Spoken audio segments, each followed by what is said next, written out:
آپ کے ناموں میں ایک نام ہے صدیق. صدیق کا کیا مطلب ہے؟ سچا.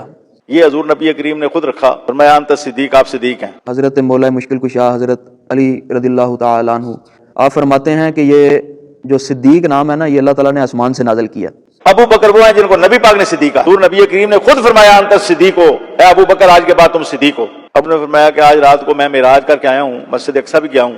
تب جو سب سے پہلے آواز آتی تھی کہ سچ کہا اللہ کے حبیب آپ نے، صدقتا صدقتا یا رسول اللہ صلی اللہ علیہ وسلم، وہ جناب صدیق اکبر رضی اللہ تعالیٰ عنہ کی آواز تھی. ہر بندے کو کہتا جی آج وہ پیغمبر اسلام یہ بات کر رہے ہیں، وہ کہتا یہ تو ہو ہی نہیں سکتا. پھر وہ ابو بکر صدیق کے پاس گیا، ابو جہل. جی تمہارے آقا تو یہ کہہ رہے ہیں کہ وہ ایک ہی رات میں مسجد اقصی گئے اور پھر آگے کا انہوں نے سفر کیا.